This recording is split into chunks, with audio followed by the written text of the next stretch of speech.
Bonjour, confrères mammifères. Après plusieurs mois d'absence, je vous propose de parler féminisme et bondage avec une pin-up de 75 ans.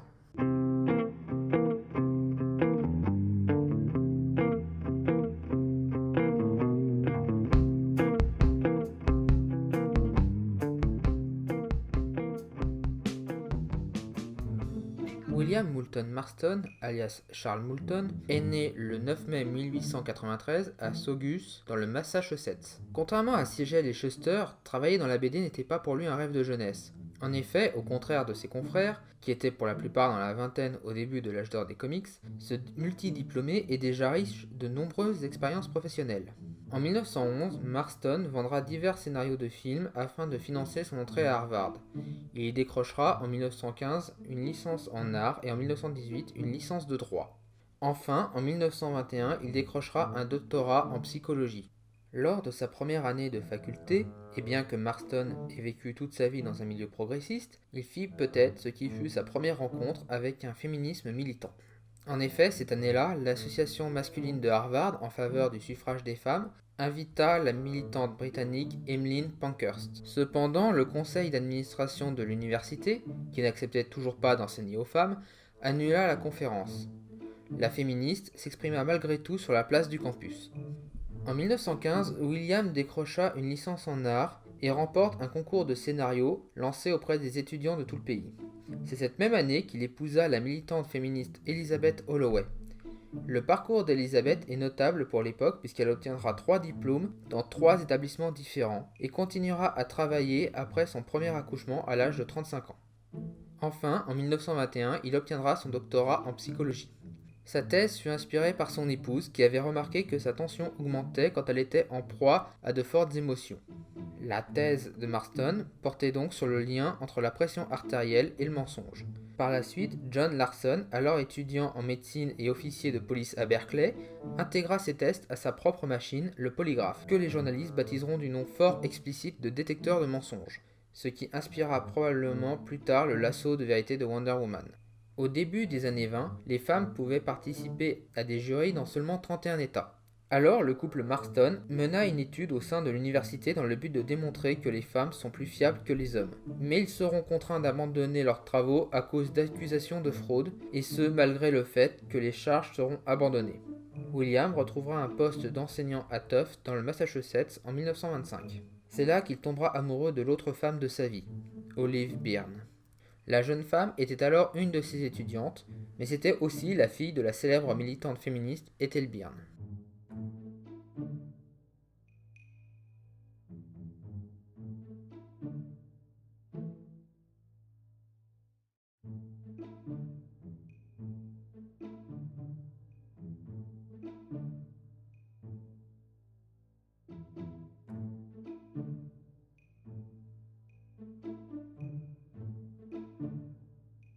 La jeune femme et son professeur commenceront à travailler ensemble.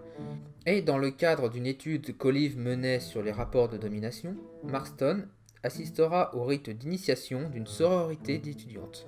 Les filles étaient conduites jusqu'à un couloir sombre où on leur bandait les yeux et on leur attachait les bras, se souvint Marston.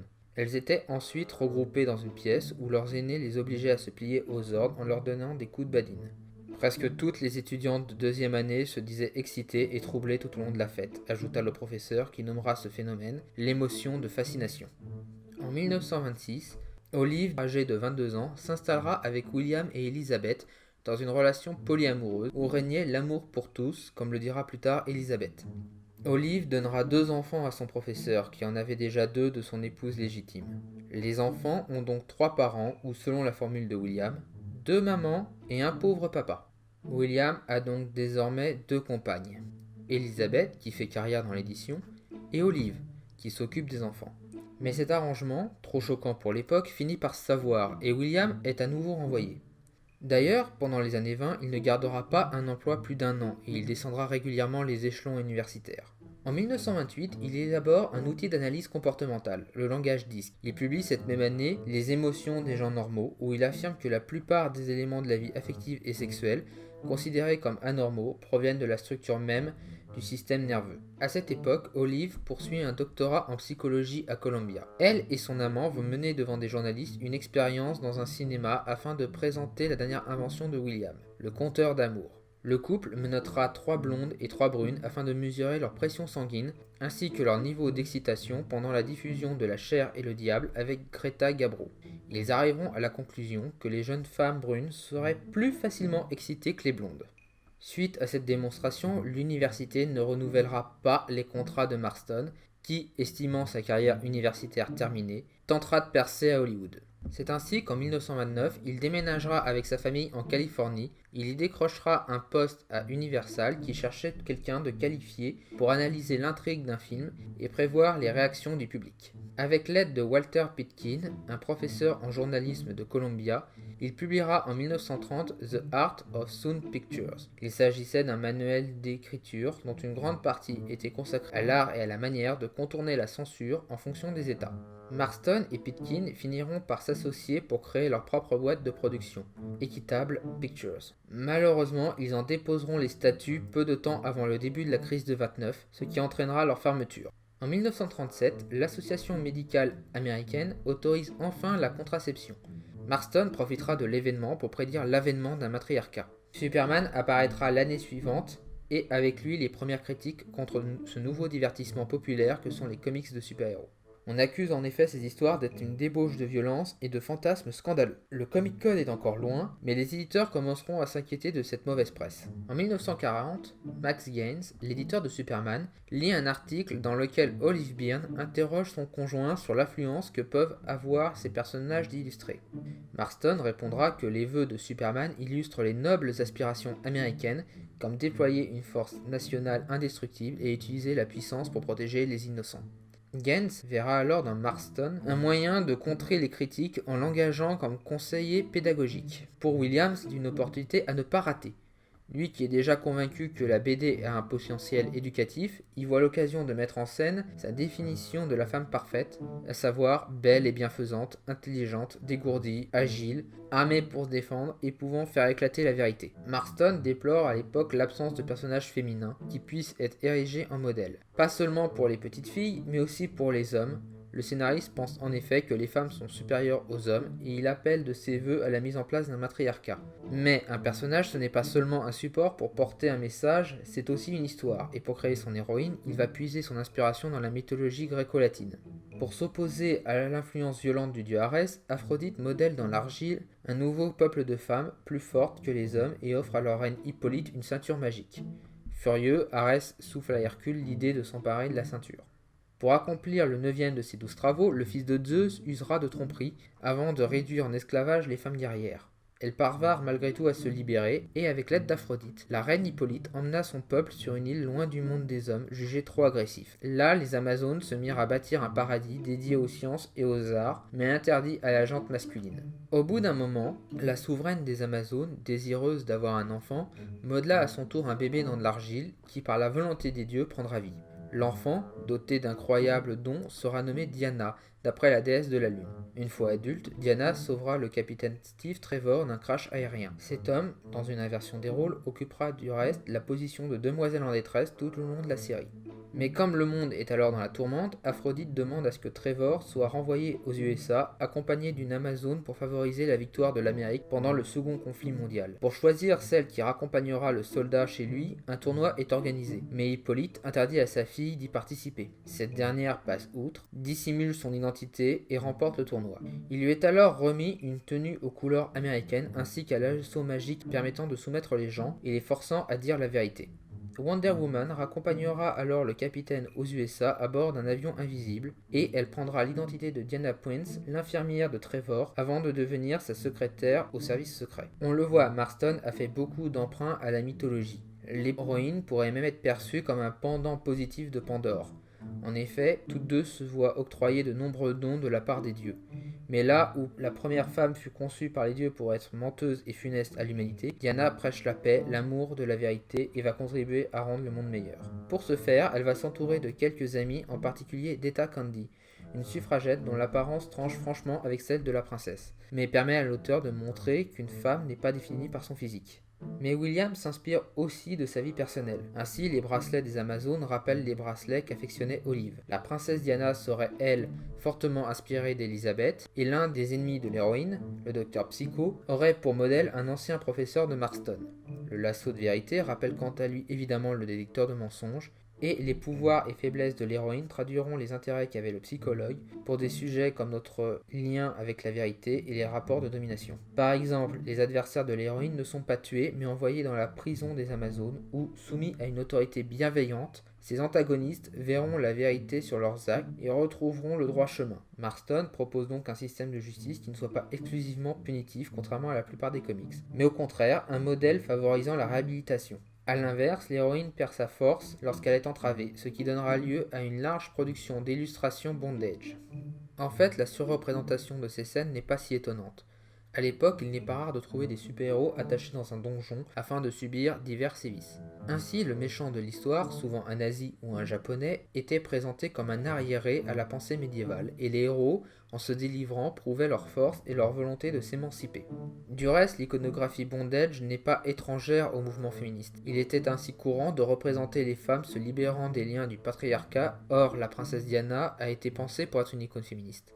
Et c'est dans cet esprit que Wonder Woman apparaît en décembre 1941 avec quelques pages dans le numéro 8 de la revue All Star Comics sous les crayons de H.G. Peter. Le scénariste signe quant à lui sous le pseudonyme de Charles Moulton. L'héroïne s'installera ensuite en janvier dans le premier numéro de Sensation Comics avant d'obtenir en juillet 1942 un titre à son nom, ce qui fait d'elle la première super-héroïne à avoir son comic book attitré.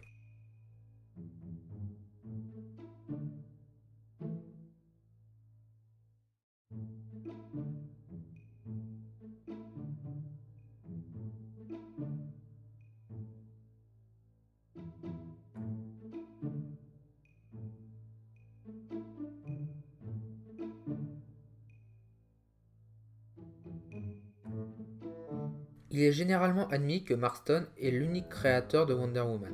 Il est d'ailleurs le seul crédité dans ce rôle. Peter et lui, bien que partageant des opinions similaires sur les suffragettes et les mouvements féministes de l'époque, n'étaient pas en symbiose dans le processus créatif comme pouvaient l'être Siegel et Shuster. Les connaissances en droit de William et le fait que son dessinateur soit déjà quelqu'un d'expérimenté a par la suite rendu les choses très claires quant au rôle de chacun. Malgré tout, la bande dessinée est un média fondamentalement visuel et le succès n'aurait probablement pas été le même sans son concepteur graphique, et il serait bon d'en dire quelques mots.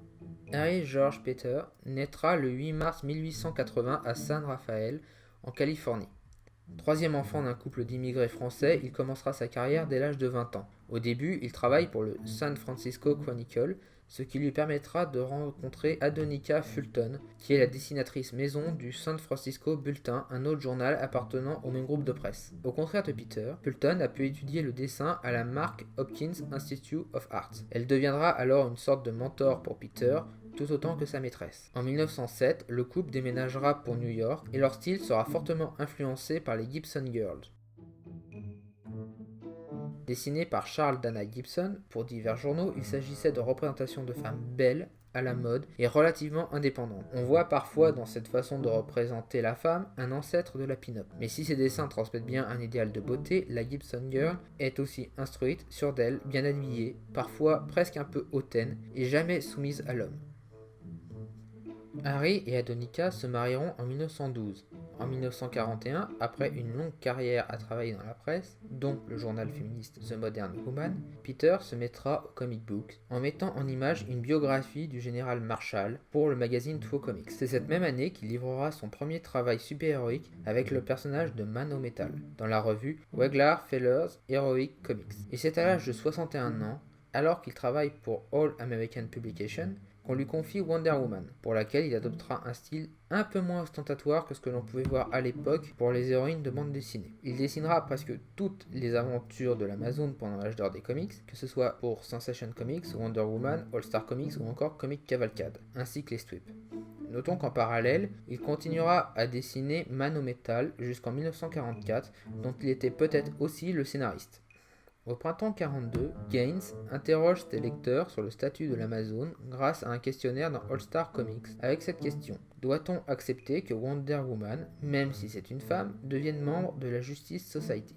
Au résultat du sondage, l'héroïne rejoignit alors l'équipe, dont elle fut la seule représentante féminine. Mais la série était écrite par Gardner Fox, qui, au contraire de Marston, n'était pas particulièrement féministe. Il y fit du personnage la secrétaire de l'équipe. Il alla jusqu'à lui faire dire des phrases comme « Bonne chance les garçons, comme j'aimerais vous accompagner ».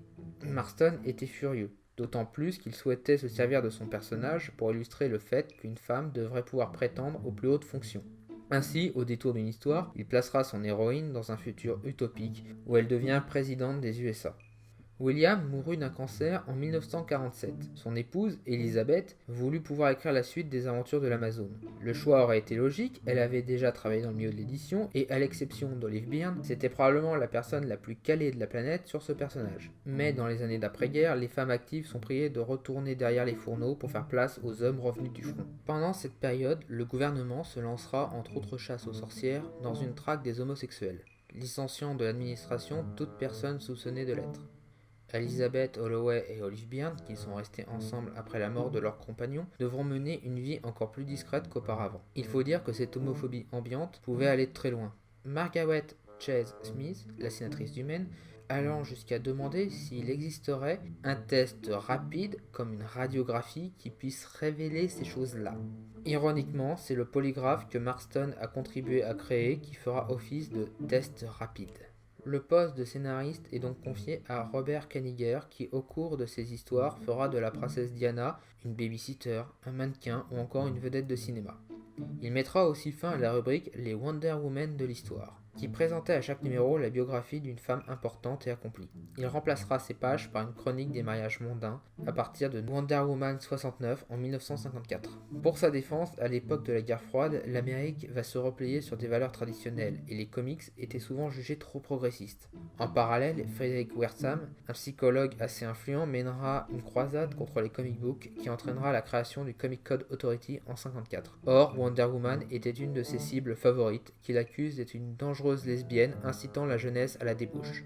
Malgré tout, et même s'il se fait moins présent, Peter continuera à dessiner l'Amazone jusqu'à sa mort en 1958, à l'âge de 78 ans.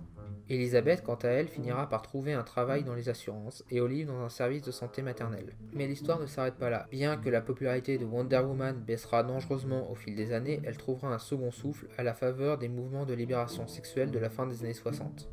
En 1972, à environ 80 ans, Elizabeth écrira depuis la Virginie où elle vit avec Olive, elle-même âgée de 68 ans, à la revue féministe Mrs. qui est toujours publiée de nos jours. En effet, il avait été annoncé que Wonder Woman ferait la couverture. Elle fut donc invitée par Gloria Steinem, la fondatrice du journal, qui était une fan de longue date du personnage, à rencontrer la rédaction à New York. Si elle ne dit pas un mot sur sa relation avec Olive, elle raconta comment le personnage, en passe de devenir une icône des mouvements féministes, avait été créé et dans quels objectifs. Olive décédera en 1985 et Elizabeth mourra, elle, centenaire, le 27 mars 1993. En 2006, Marston intégrera le Will Eisner Hall of Fame et en 2007, ce sera au tour de Robert Kanigher. Voilà, j'espère que cette vidéo vous a intéressé au personnage. En effet, l'héroïne va avoir une année assez chargée. En plus du film prévu par la Warner, elle vient d'être nommée ambassadrice de l'ONU pour la promotion de l'émancipation des femmes. Ce choix fait un petit peu polémique, mais j'ai pas vraiment d'avis tranché sur le sujet, donc n'hésitez pas à en débattre dans les commentaires. Et on vient d'apprendre qu'un biopic sur Marston et sa famille est en préparation. J'espère vraiment que cette vidéo vous a plu et je vous dis à la prochaine. Ciao!